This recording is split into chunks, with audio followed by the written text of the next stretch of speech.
আমার সন্তান আমার কবরের পাশ দিয়ে গান গেয়ে গেয়ে যাবে নাকি কোরআন তেলাওয়াত করবে? এই সিদ্ধান্ত নিতে হবে মা, এই সিদ্ধান্ত নিতে হবে বাবা। যদি আমি আমার সন্তানকে কোরআনের শিক্ষায় শিক্ষিত বানাই, আমার সন্তান কবর থেকে গান গাবে না, কোরআন তেলাওয়াত করবে। মরজে মৌতের সময় যদি আমার সন্তান কবরে আমার শিওরের পাশে বসে যদি সূরা ইয়াসিন তেলাওয়াত করে, আল্লাহর নবী রহমতের নবী বলেন, সন্তান যখন বাপ-মার মুমূর্ষ অবস্থায় কোরআন তেলাওয়াত করে, আল্লাহ পাক সাথে সাথে মরণের কষ্ট আল্লাহ মাফ করে দেয়। কবরের পাশে গিয়ে যখন ছোট্ট বাচ্চাটা দাঁড়ায়, চোখের পানি ধরে কান্দে। ভাইরে বন্ধুরা, ও ভাই, চোখের পানিটা ছাইরা যখন কান্না শুরু করি, আব্বা আজকে যদি তুমি দুনিয়ায় থাকতা, আজ আমি কোরআনের কত নিয়েছি, আমার উস্তাদ আমাকে পাগড়ি দিয়েছে। বাবা তুমি যদি দুনিয়ায় থাকতে, তাহলে তো আমার উস্তাদদেরকে তুমি মিষ্টি খাওয়াইতে।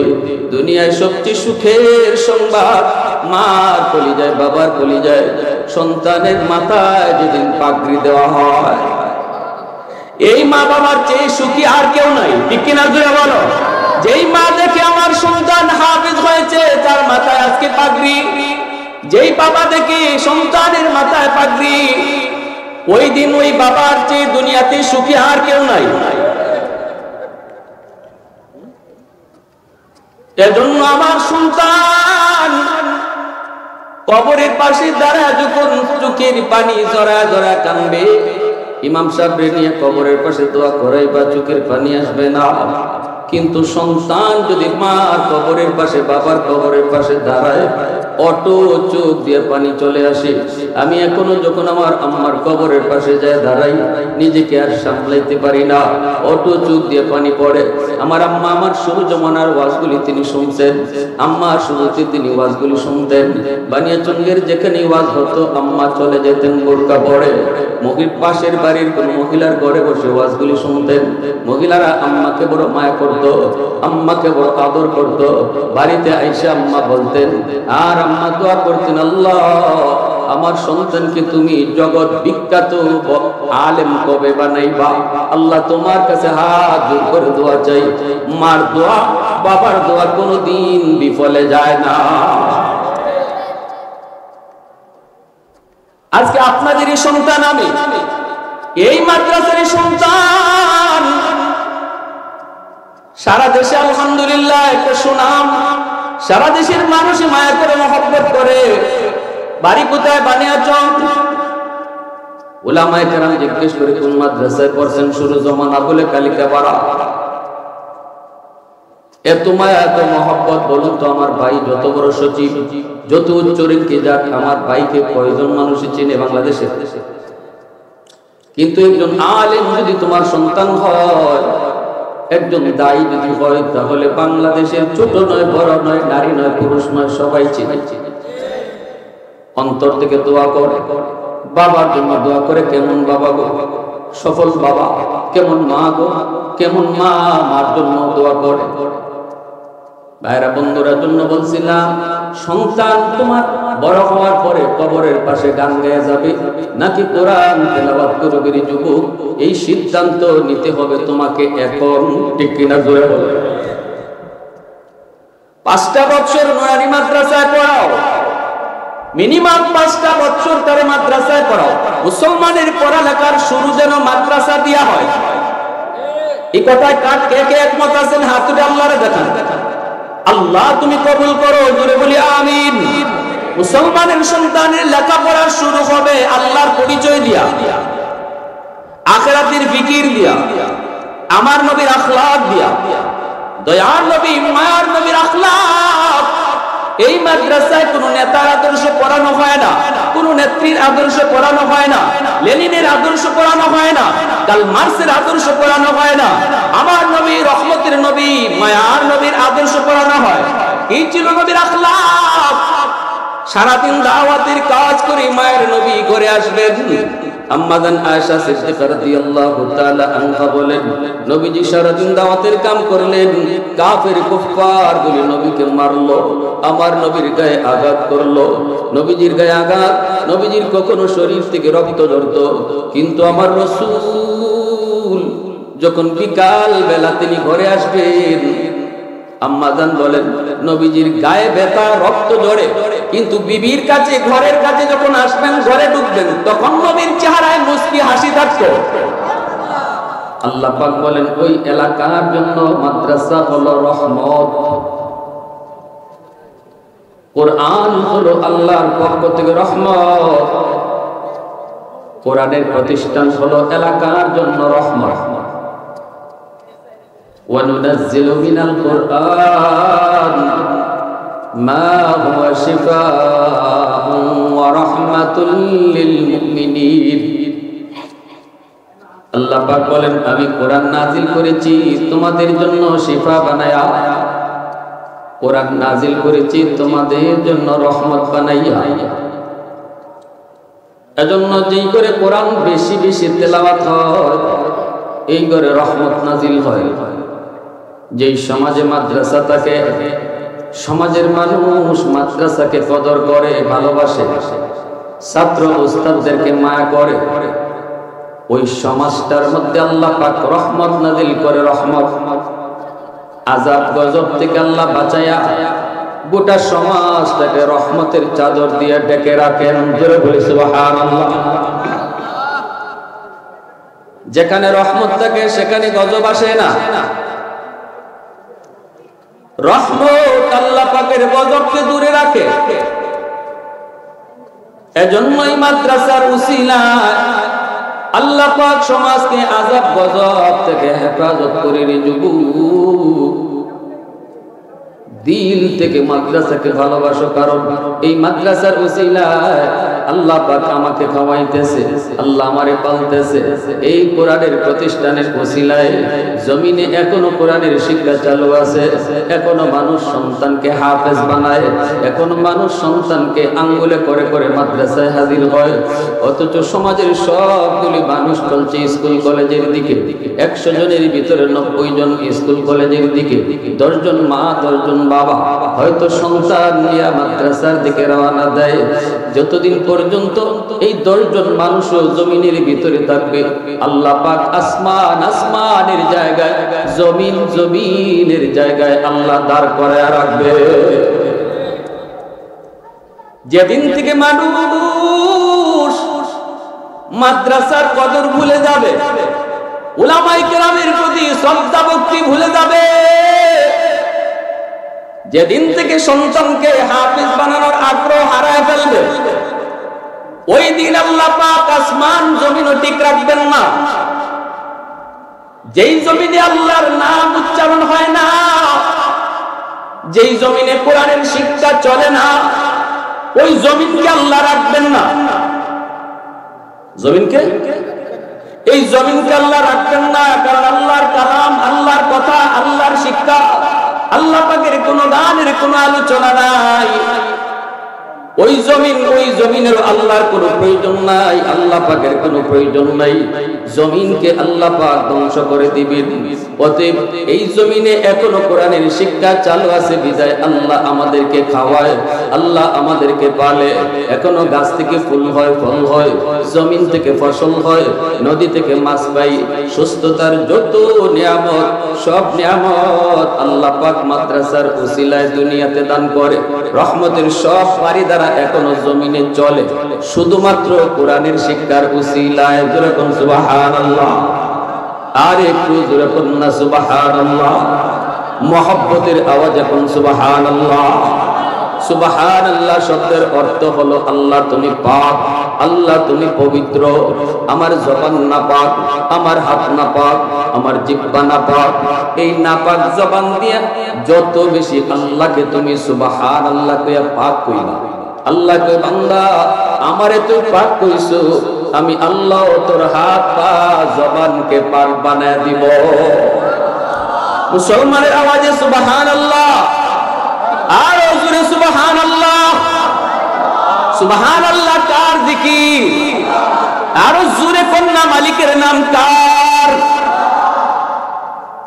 ইব্রাহিম খলিল আল্লাহ নামের পাগল, আল্লাহর দোস্ত হয়ে গেলেন, আল্লাহর বন্ধু। ফেরেশতারা কয় মালিক, মানুষ তোমার বন্ধু হয় কেমন করে বুঝলাম না। আল্লাহ পাক কয় ইব্রাহিম আমার নামের পাগল, এজন্য তারে আমি দোস্ত কই। ফেরেশতারা কয় বুঝি নাই। আল্লাহ কয় বুঝতে বলে পরীক্ষা করো। মানুষ রূপে একজন ফেরেশতা আসলেন ইব্রাহিম খলিলকে পরীক্ষা করার জন্য। কেমন পাগল তিনি আল্লাহ পরীক্ষা করার জন্য মানুষ রূপে একজন ফেরেশতা আসলেন। ইব্রাহিম খলিল ছাগল রাখালি করেন, অনেকগুলি ছাগলের মালিক আল্লাহর খলিল। ফেরেশতা পাশ দিয়ে যান আর আল্লাহ নামের জিকির করেন। সুবহানাল মুলকি ওয়াল মালাকুত যাল ইজ্জতি ওয়াল আজমতি ওয়াল কিবরিয়াই ওয়াল জাবারুত। এত সুন্দর করে আল্লাহ নামের জিকির, এত সুন্দর আল্লাহ নামের জিকির। ইব্রাহিম খলিল সাথে সাথে দৌড় দিয়া এই মানুষরূপী ফেরেশতার কোমর জড়ায় ধরলেন আর বলতেছেন ভাই তুমি কি এত সুন্দর করে আমার মাশউকের নাম নিতেছো, এত সুন্দর করে আমার মাহবুবের নাম তুমি নিতেছো, আরেকটা বার নামটা তুমি শুনাইবানি? ফেরেশতায় কয় বিনিময় ছাড়া শুনাই না। আল্লাহর খলিল কয় অর্ধেক ছাগল দিয়া দিমু, বিনিময়ে একবার শুধু আল্লাহ নামের জিকির শোনা। একবার শুধু শুনাইলেন। ইব্রাহিম খলিল তাও যেতে দেয় না, আবার কোমর জড়ায় ধরলেন। ফেরেশতায় কয় এখন কি দিবা? ইব্রাহিম খলিল কয় আরেকবার শুনাইলে বাকি অর্ধেক ছাগলের পালও দিয়া দিব। বিনিময়ে কয়বার? জোরে বলেন কয়বার? সুবহানাল মুলকি ওয়াল মালাকুত যাল ইজ্জতি ওয়াল আজমতি ওয়াল কিবরিয়াই ওয়াল জাবারুত। ইব্রাহিম খলিল তাও যেতে দেয় না, আবার কোমর জড়ায় ধরলেন। ফেরেশতায় কয় এখন কি দিবা? নাই তো কিছুই, ছাগল তো সব দিয়া দিছো।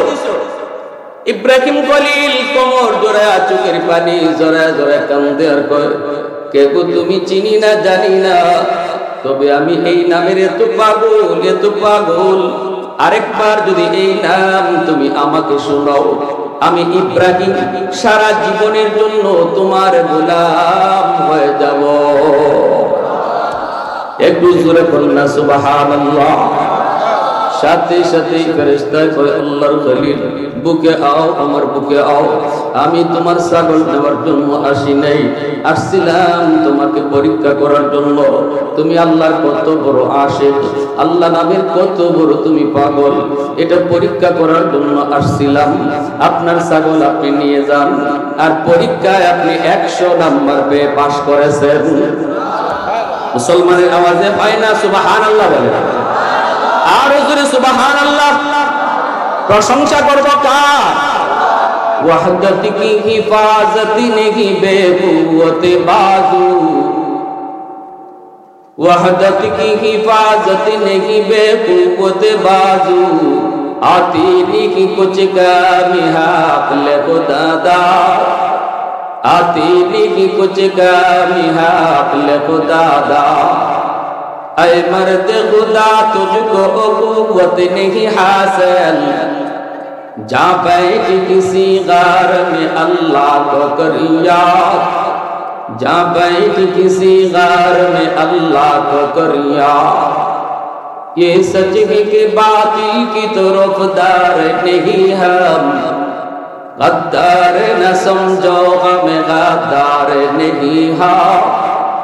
फूलों की तरह नरम मिजाज अपना है नाज़ुक, हम तीर नहीं नेज़ा व तलवार नहीं हम, हम तीर नहीं नेज़ा व तलवार नहीं हम।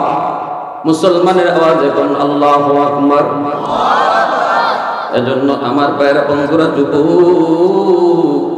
একটু দিলটা নরম করে শোনো। দুনিয়া বেশি দিনের নয়। সন্তান জন্ম দিছো কোন নিয়তে? সন্তান তোমাকে টাকার কামাই করে খাওয়াবে? নারী যুবক, এমন চিন্তা মন থেকে বাদ দাও। নিয়ত করো সন্তান যেন আমার আখিরাতের পুঁজি হয়। ঠিক কি না? আমার সন্তান আমার কবরের পাশ দিয়ে গান কোরআন তেলাওয়াত করবে? এই সিদ্ধান্ত নিতে হবে মা, এই সিদ্ধান্ত নিতে হবে বাবা।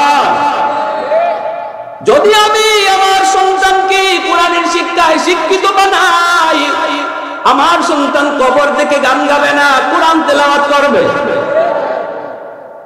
মরজে মৌতের সময় যদি আমার সন্তান কবরে আমার শিওরের পাশে বসে যদি সূরা ইয়াসিন তেলাওয়াত করে, আল্লাহর নবী রহমতের নবী বলেন, সন্তান যখন বাপ-মার মুমূর্ষ অবস্থায় কোরআন তেলাওয়াত করে, আল্লাহ পাক সাথে সাথে মরণের কষ্ট আল্লাহ মাফ করে দেয়। কবরের পাশে গিয়ে যখন ছোট্ট বাচ্চাটা দাঁড়ায়, চোখের পানি ধরে কান্দে।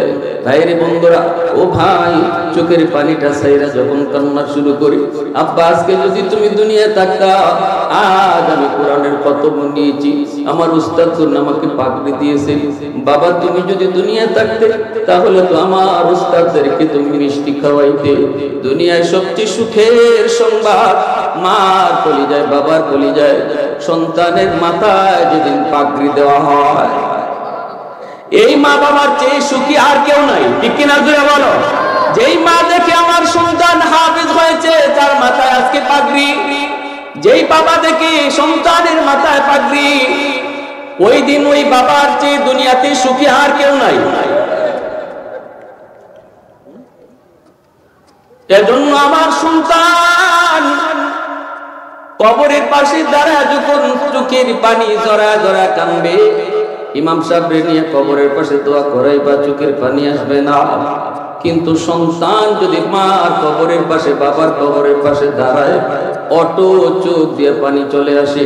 আমি এখনো যখন আমার আম্মার কবরের পাশে যায় দাঁড়াই, নিজেকে আর সামলাইতে পারি না, অটো চোখ দিয়ে পানি পড়ে।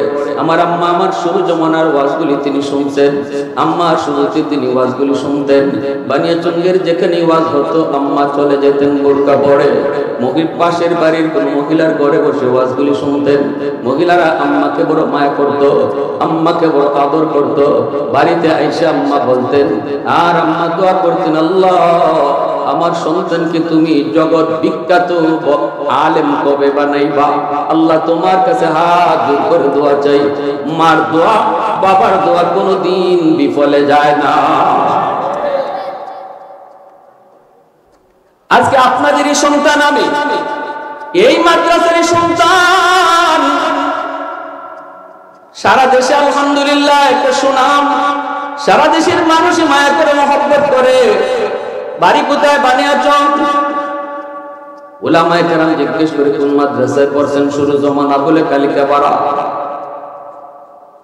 এত মায়া এত মহব্বত, বলুন তো আমার ভাই যত বড় সচিব, যত উচ্চ রেঙ্কে যাক, আমার ভাইকে কয়জন মানুষই চেনে বাংলাদেশে? কিন্তু একজন আলেম যদি তোমার সন্তান হয়, একজন দায়ী যদি হয়, তাহলে বাংলাদেশের ছোট নয়, বড় নয়, নারী নয়, পুরুষ নয়, সবাই চেনে। অন্তর থেকে দোয়া করে, বাবার জন্য দোয়া করে। কেমন বাবা গো, সফল বাবা।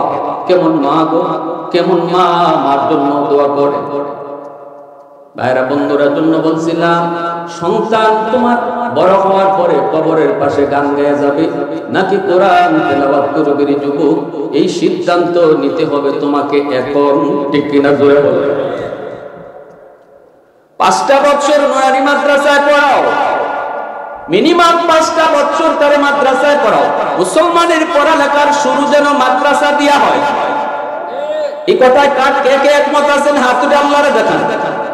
আল্লাহ তুমি কবুল করো, জোরে বলি আমিন।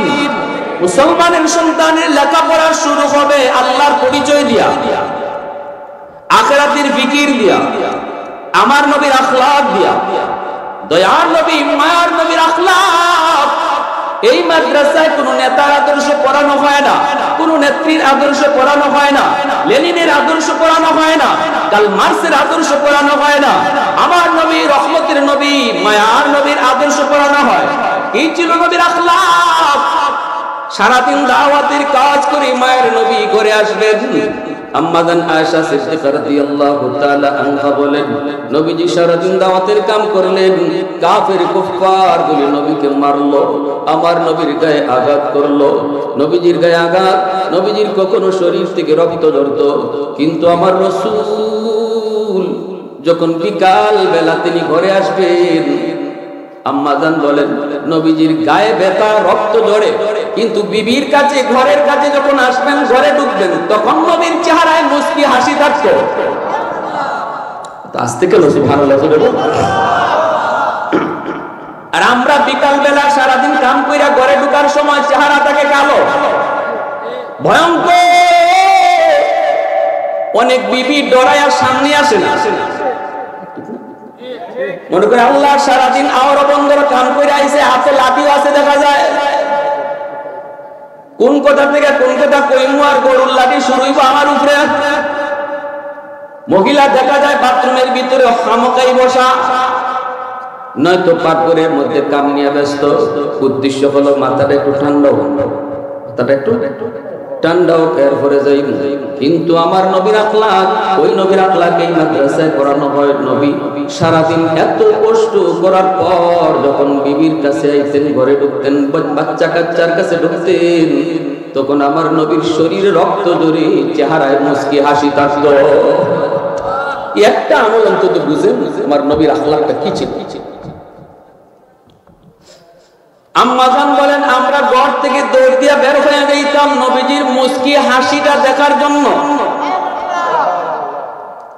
এখানে আমার দুইটা সাবজেক্ট, স্ত্রীর হক, স্ত্রীর দায়িত্ব আর স্বামীর দায়িত্ব। স্বামী ঘরে ঢোকার সময় চেহারার মধ্যে হাসি, বিবিকে দেখলে, সন্তানকে দেখলে সালাম, ঠিক না? আর বিবি সাহেবের কাম হলো ঘর থেকে একটু বের হইয়া স্বামীর হাতে কি আছে এটা হাতে তাড়াতাড়ি নেবেন, ব্যাগ থাকলে ব্যাগটা উঠায় নাও। আম্মাজান বলেন আমরা দৌড় দিয়ে বের হতাম, নবীজির মুচকি হাসি দেখতাম, আর নবীর হাতে যা ছিল সেটা আমরা নিজের হাতে তুলে নিতাম। আল্লাহু আকবার। এরপরে নবীজি ঘরের ভিতরে ঢুকতেন, ঢুইকা বলতেন আয়েশা, ও হাফসা, রান্না বান্না হয়েছেনি? আম্মাজান তখন বলতেন নবী গো কিছু এখনো রাঁধতে পারি নাই, এখনো কিছু সময় বাকি আছে, চুলা এখনো রান্না হচ্ছে।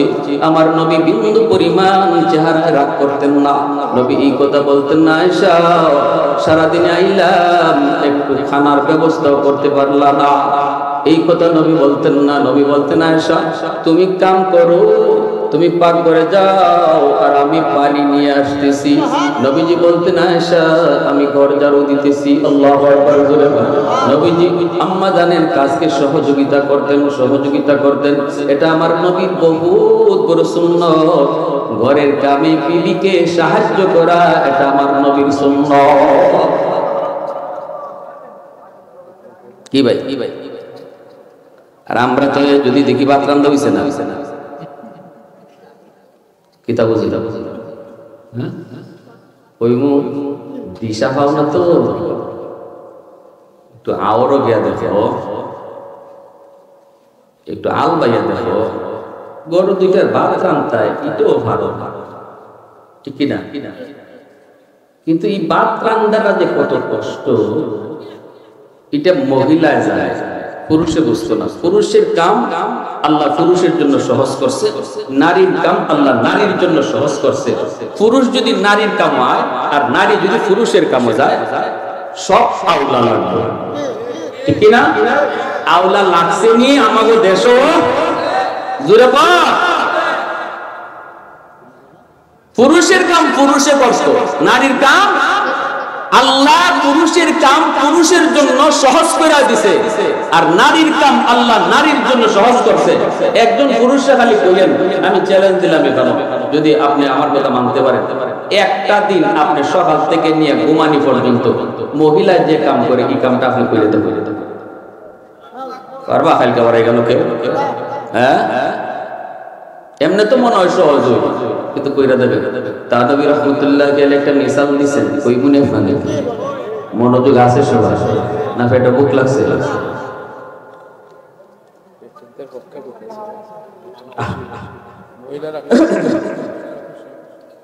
এক লোক হাওরে বন্দরে কাম করে, আলবায় মহিলায় 12টার সময় খানা লইয়া যায়, প্রতিদিন মিস নাই, 12টার সময় খানা লইয়া যায়। আমাগো এলাকায় এমন আছে দুপুরে খানা হাওর পাঠানি হয় না, এখন নাই, আলহামদুলিল্লাহ। এক সময় আসিল, আমার নানার বাড়িতে গেলে তো এখনো পাই, আমার এখনো মনে আছে, আমার নানার বাড়ি তো মকরমপুর গেলে পরে আমার নানু কইতা, ভাই খাওয়ানটা কামলার দিয়া, দুপুর বেলা আমি কান্দ খাওয়ান লইয়া আওরও দেখতাম গিয়ে খামলা হলে খাওয়ান দিতাম আর আওরও খাওয়ান দিয়ে অত মজা কিতা ভাই আপনার এখানে এই ব্যাপারে জানা আছে না আপনার আওরের খানা যে অত মজা একদিন খাওয়ার পরে আমার নিশা লেগে গেছে নানু যখন আমার কইতা দুপুরে তুমি খাইলাও খাইয়া খামলা খাওয়ান লই দিই তুই আমি কিন্তু নানু আমিও খাইতাম না আমি কেন খাইতাম খেতে রাইলো উট কিসিরা যে আরো বেশি মজা লাগে ঠিক না 12টার সময় বেশি ডেইলি খাওয়ান লইয়া যায় একদিন খালি দেরি হইছে বাকি হইছে দুইটা আর হে আল বাবা পাত দিয়া ভাজুইটা লইয়া খাবে জামাই কয় আজকে আইলো বিসমিল্লাহ ছাড়া শুনো বেটিও বাপ সুরি আল্লাহ আমার যে জামাই জল্লাদের জল্লা আজকে গেলে যে কিতাব তুফান শুরু হয় বেটিও দোয়া দুরুদ কোনটা পারে না খালি আউযুবিল্লাহ আউযুবিল্লাহ আউযুবিল্লাহ আউযুবিল্লাহ পড়তে পড়তে যাইতেছে এখন আল্লাহ পাক আউযুবিল্লাহর ওসিলায় বেটারে একটু ঠান্ডা করছে বেটার লাঠি চালাইছে দারো যাওয়া মাত্রই সেরাটারে উল্টাইয়া বাংলা গাইজা সিল পৃষ্ঠা উল্টায় আর পারে বুঝছেন আর শেষ পর্যন্ত তোরে দিয়ে আমার সংসার আর চলতো না মিসালটা কইতেছি থানবী রহমতুল্লাহ আলাইহি তার কিতাবে আনছে আমি আমার ভাষায় কইতেছি তোরে দিয়ে আমার সংসার আর চলতো না তুই পুরা টাইলসিয়া এতটা দিন যে তোরে নিয়ে কেমনে সংসার করলাম আরে আমি যদি তোর জায়গা দইতাম ঘরের কাম কোনো কাম বেটে কয় আমি গো আল্লাহর দোহাই মাফ চাই কোনদিন তো দেরি হইছে না একটা দিন খালি দেরি হইছে যে তুফান দিলা ও স্বামী মাপ চাই এই কথাটা তুই আগামীকাল একদিন 2 দিন লাগবে একদিন তুমি আমার কাম করবা আর আমি তোমার কাম করব বেটা কইতে তো ভালো হইছে এটা কোনো কাম হইলো আচ্ছা ঠিক আছে এই দুইজনে মিল যখন গাইল বন্ধ হইছে তখন কথা এক কথা দিয়েছে আগামীকালকে বেটি আইবো আল বাবা আর বেটা ঘরের কাম সামলাই এবার বুঝছেন কি তাও রাজীবপুর সবাই আইছেন আচ্ছা আচ্ছা অসুবিধা নেই আলহামদুলিল্লাহ এখন করছে কিতা সকালবেলা বেটি ফজরের আগে উঠছে গরু ছাড়ছে গরু ছাইরে হাল বাওয়া যাইতো বেটি আর বেটা খালি শীতের দিন তো লেপের ভিতরে খালি মুড়ি দিয়ে ঘুমায় আর সুপিয়ে দেখে যাও প্রতিদিন তো ফজরের সময় আমি উঠি ঠান্ডায় উঠে গরু যাই হাল বাওয়া যায় আজকে একটু যাও বেটি ঠান্ডার মাঝে কি গরু ছাড়ছে সাইরে গরু লিয়ে দিতেছে আর বেটা খালি লেপের তলে হামালে গিয়া বেটি এরকম ভাবে যখন গরুর গোয়ালের কান্দের মাঝে আল্লাহ লাগাইছে কি কইটা রে জল লাগাইছে লাঙ্গল লাগাইয়া বেটি কয় তো লাঙ্গলে মাটি করে না বেটির ফাউ পিরা লাঙ্গল বাবা অত সোজা দেখতে মনে হয় খুব সোজা গরু তুই টানতেছে আমি কেন দইরা রাখলাম মাটি করবো মা এটা কষ্টের কথা একদিন আমি মামারে বলছিলাম মামা যে সুন্দর লাগে তেতে তেতে তেতে তেতে করো আর একটা এইভাবে লাঙ্গল ধরে রাখো মাটিও করে যে মজা লাগে মামা আমার একটু বলো মামা কবে না পারতে না এটা খুব কঠিন কাজ অত একটা কথা বললে এটা কঠিন কিতা আমি ধরে রাখবো গরু টানবো তো এগুলো তো কঠিন কিতা না রে বাজান এটা খুব কঠিন আমি মামা আমারে দেও চাই দিছেন মামাকে তো আমার তার থেকে হচ্ছেন না খালি লাঙ্গলটা ধরে কিছু তেতে তেতে তেতে উমা এখন আমার ফাও জায়গা লাঙ্গলের তলো খালি ফা একটু পরেই দিকে আমার লোক গেছে আমার মামা মামা বাইনে কিতা হবে মামা তাড়াতাড়ি ধরো আমার ফাও তো জায়গা মাটি না কইরা লাঙ্গলে ফাও পুরা শুরু করে যদি অভিজ্ঞতা জোরে কম এটা মুরব্বীরা আমার কথা একমত নেই আপনারা হ্যাঁ অভিজ্ঞতা না থাকলে লাঙ্গল ধরবার মাটি করতো না ফাও লই দিব বেটির ফাউ কাটিয়া রক্ত বাইরিয়া এটা তো বেটির কাম না আর এদিকে বেটা সকালবেলা উঠে না 8টা বাজে একটা দুধের বাচ্চা ছিল দুধের বাচ্চা ঠ্যাঙ্গে কয়ে দিছে একটা ডাক এখন কান্দিস না দুধের বাচ্চারে কুলে নিছে নিয়ে দুধের বাচ্চার মুখর ঢুকেছে টুস বিস্কুট দুধের বাচ্চারে দুধ না কয় টুস বিস্কুট মুখ হারাইল হ্যাঁ এটার দায়টা দম বন্ধ হইয়া বাচ্চা 7 বছরের একটা বাচ্চা আসিল ইডো ঘুম থেকে উঠিছে উঠে আম্মা বেটা কয় আম্মা কইস না আব্বা গো সারা জীবন বাবু আম্মা কইছ এই বাচ্চা কিছু ডরাইয়া করতে হবে এটা বাচ্চা করতে গেল আব্বা আব্বাকে আব্বা কো আম্মা না ওই কি তুইছে আক্তা রাখ রাখ রাখ রাখ বাবা রাখ রাখ রাখ রাখ কইতে কি দেখে বিছনা বিছনা দেখো নারা নারা নারা নারা